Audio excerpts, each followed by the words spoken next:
किती प्रकारचे छंद असतात आणि एका सामान्य वाचकाला हे कसं कळणार की हा कुठला छंद आहे? म्हणजे मला तर छंदांची नावं पण माहित नाहीत. बरोबर. पण जरा तुम्ही आम्हाला नावं सांगा, Yes. त्याचे प्रकार सांगा, त्याचे उदाहरणासकट जर तुम्ही सांगितलं तर आम्हाला जास्ती आवडेल. सांगतो. 2-3 गोष्टी आहेत. छंद ही वास्ट संज्ञा आहे, म्हणजे व्यापक संज्ञा आहे.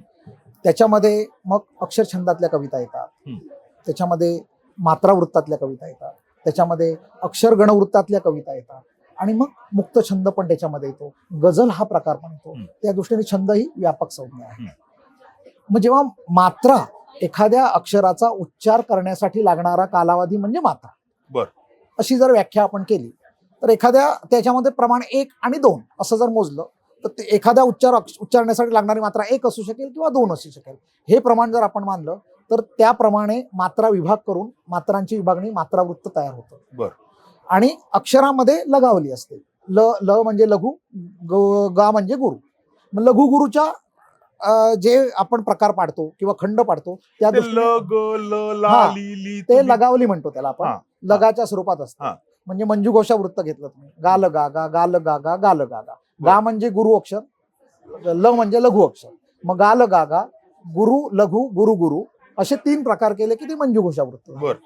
तसं समजायला एकदम सोपं आहे, काही हरकत नाही. मेन म्हणजे मुख्य तुम्हाला लय सांभाळत लिहिलं की वृत्तात कविता बसते. मग तुम्हाला एकदा प्रकार म्हटलं की मग मात्रा विभाग करून जर कसले, म्हणजे उदाहरणार्थ 8 मात्रांचे जर विभाग असले तर त्याला पद्मावर्तनी वृत्त म्हणतो आपण. पद्मावर्तनी याच्यासाठी नाव का दिलं की पद्म म्हणजे कमळ, कमळाला 8 पाकळ्या असतात. म्हणजे जेव्हा 8 तुम्ही विभाग करता तेव्हा ती पद्मावर्तनी जातीचे वृत्त होता. मग 8 चे 3 विभाग करून केलं तर ते अनलज्वाला वृत्त झालं. 8 चे तुम्ही 4 विभाग एकत्र केले तर ते वनहरिणी वृत्त झालं. 8 मात्रांचे 3 विभाग करून 2 मात्रांचा एक पुढे वाढवला तर लवंगलता वृत्त झालं. असे वेगवेगळे मात्रांचे गट केले. खूप अवघड वाटतंय. अजिबात अवघड नाही. मी पण हे वृत्तबद्ध कविता, ऍक्च्युली मी साध्या कविता तुमच्यासारखे लिहितो, फक्त यमक साधक 4 हे लिहित होतो. बरीच वर्ष तसं लिहिलं, म्हणजे कॉलेज जीवनापासून मी लिहित होतो. पण माझं त्याने समाधान होत नव्हतं. कारण मी पाठ्यशाळेमध्ये एवढ्या लयीतल्या छान छान कविता ऐकल्या होत्या, त्यामुळे माझं समाधान होत नव्हतं. मग पुढे काय? मग माझ्या लक्षात आलं की कविता जर तुम्हाला चांगल्या प्रकारे पोचवायची असेल तर तुम्हाला लयीतली कविता लिहायला पाहिजे, म्हणजे वृत्तबद्ध कविता लिहिता आली पाहिजे.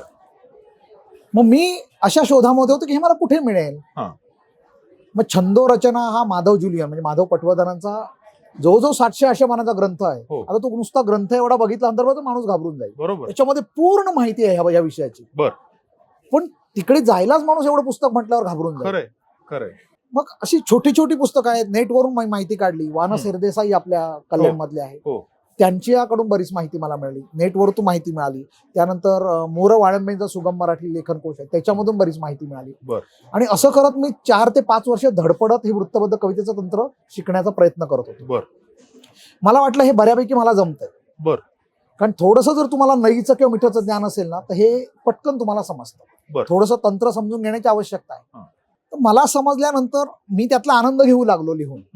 मी लयीतल्या कविता लिहू लागलो, मला आनंद मिळत गेला. मी हळूहळू त्याच्या पुढे जाऊन गझल प्रकार शिकलो, त्याच्यातून मला आनंद मिळू लागला. मग मला साध्या कविता लिहाव्याशाच वाटेनाशा झाल्या, कारण ह्याच्यामध्ये जास्त आनंद मिळाला. म्हणजे मी लिहितो म्हणून मला आनंद मिळाला आणि वाचकांनाही आनंद मिळू लागला. पण म्हटलं मग हे इतरांना द्यायचं असेल तर काय करायचं, कारण मी 4-5 वर्ष खडतर केली, प्रत्येक जण अगदी खरंय. मग माझे साहित्यिक मित्र होते सिंधुदुर्ग जिल्ह्यातले मधुसूदन नानिवडेकर, आता ते वारले. तर ते माझे जवळचे मित्र. मग त्यांना हे माहिती होतं हा माझा प्रवास. मग मी माझ्या हळूहळू कार्यशाळा सुरू केल्या होत्या. माझा एक ओंजळीतील शब्दफुले नावाचा समूह आहे, तिथे मी त्या कवींसाठी एक सुरुवातीला वृत्तबद्ध कवितेची कार्यशाळा घेतली. म्हणजे ट्रेनिंग चालू केलं की जे मला माहिती आहे ते मी सांगतोय. त्याच्यात माझा स्वार्थ हा होता की माझाही त्याच्याबरोबर अभ्यास होईल. बरोबर. ते करता करता असं समजायला लागलं की ते छानपैकी डिलिव्हर होत आहे आणि पुढची पिढी म्हणजे ते विद्यार्थी छान लिहू लागतायत. म्हणजे 100 विद्यार्थी असतील तर त्यातले 30-40 विद्यार्थी छान अभ्यासक्रम पूर्ण करून वृत्तबद्ध कविता लिहू लागतायत. हा आनंद मला खूप चांगला म्हणजे ऊर्जा देणारा होता. मग मी कार्यशाळा वाढवत गेलो म्हणजे मी 1 दिवसाची कार्यशाळा नुसती घेत नाही, तर पुढे 3 ते 4 महिने व्हॉट्सअप समूह त्याचा पूर्ण सराव करून घेतो. पूर्ण अभ्यासक्रम घेतो आणि तो पूर्ण अभ्यासक्रम जे मन लावून करतील ना, खात्री असते की ते चांगल्यापैकी वृत्तबद्ध कविता लिहू शकतील. आणि एकदा वृत्तबद्ध कविता लिहिली की गझलचं तंत्र आहे ती पण कवितेचाच प्रकार आहे, गझल काही वेगळं नाहीये, कवितेचाच प्रकार, फक्त त्याचं तंत्र लिहिण्याचा थोडासा वेगळा आहे, तेही लिहून कविता गझल तुम्ही लिहू म्हणजे शकता. वृत्तबद्ध कवितेपेक्षा थोडं अजून वेगळं आहे हा. का ते? वृत्तबद्धच कविता ती, फक्त त्याचं तंत्र वेगळं आहे. त्याच्यामध्ये एक अलामत असते, हा. रदीप असतो, हो. यमक काफिया असतो, त्याला यमक हो म्हणतात, हो हे सगळे असतं. मग त्यातला मतला असतो, मक्ता असतो, हो, हे हो. शेर असतात. हो. मग ते तंत्र थोडं वेगळं आहे, एवढंच फक्त ती कविता, पण त्या तंत्रामध्ये लिहिली आणि त्याला एक प्रासादिकपणा आला की ती गझल होते, म्हणजे गझलीत आली. बर बर. पण मग हे करता करता माझ्या 30-40 कार्यशाळा झाल्यानंतर ते मधुसूदन नानिवडेकर मला म्हणाले की विजय, तू छान केलेस, हे फक्त कुठेतरी याचं नोटेशन कर, म्हणजे पुस्तक रूपाने जर तू काढलं तर ते पुढच्या पिढीसाठी खूप लाभदायक ठरेल. बरोबर. आणि त्या दृष्टीने मी हे वृत्तबद्ध कविता ते गझल, हो, तंत्र आणि मंत्र, हा अभ्यासक्रम जो माझा कार्यशाळेतला होता तो जसजसा सुधारत गेला, त्याचं फायनल, त्याला अंतिम स्वरूप दिलं आणि हे पुस्तक मी विद्यार्थ्यांसाठी तयार केलं. बरोबर. ह्याच्यामध्ये कविता म्हणजे काय, कविता कशी असावी, कशी नसावी, त्याची लांबी रुंदी केवढी असावी, कविता लिहिताना काय काळजी घ्यावी, व्याकरण कसं सांभाळावं, ह्या सगळ्या सामान्य साध्या कवींसाठी सूचना आहेतच. त्याचबरोबर वृत्तबद्ध कवितेचं जे तंत्र आहे, म्हणजे मात्रा म्हणजे काय इथपासून, म्हणजे अंगणवाडीतल्या मुलाला आपण जशी मुळाक्षरं शिकवतो तिथपासून कवीला जे काय आवश्यक आहे ते साध्या सोप्या शब्दांमध्ये जेवढं आवश्यक आणि पुरेसं तेवढंच देण्याचा प्रयत्न केलाय. कारण खूप सारं दिलं तर ते वास्ट होईल. बरोबर. तुम्हाला जे आवश्यक आहे नवोदित कवीला, जिथे वृत्तबद्ध कविताला आवड निर्माण होईल, जो शिकू शकेल त्याला आवश्यक तेवढं मी देण्याचा प्रयत्न केलाय. आणि मला सांगायला आनंद वाटतो की हे जेव्हा पुस्तक मी काढतोय, असं फक्त मी फेसबुक आणि व्हॉट्सअपवर टाकलं की ह्याचं पुस्तक येतंय, प्रकाशन पूर्व नोंदणी 750 पुस्तकांची होती. काय बोलता? म्हणजे मलाही कल्पना नव्हती की लागणार एवढी. मी म्हणजे 200-250 पुस्तकं छापणार होतो, मला पहिली प्रत 1000 पुस्तकांची छापावी लागली. 2 महिन्यात प्रती गेल्या. मला दुसरी प्रत, मी आवृत्ती 500 पुस्तकांची छापली, ती प्रत संपली. आजच तिसऱ्या आवृत्तीचं 500 पुस्तकांचं प्रकाशन झालं. कॉंग्रॅच्युलेशन. खरंच म्हणजे मलाही अपेक्षित नव्हतं, आणि मी असं म्हणत नाही की मी काही केलं, कोणीतरी हे माझ्याकडून करून घेतलं की नवोदित कवींसाठी धडपडण्याची गरज नाहीये. तुम्हाला एकत्रित, तुम्हाला जे आवश्यक तेवढं साध्या आणि सोप्या शब्दांमध्ये ह्या पुस्तकामध्ये माहिती मिळेल.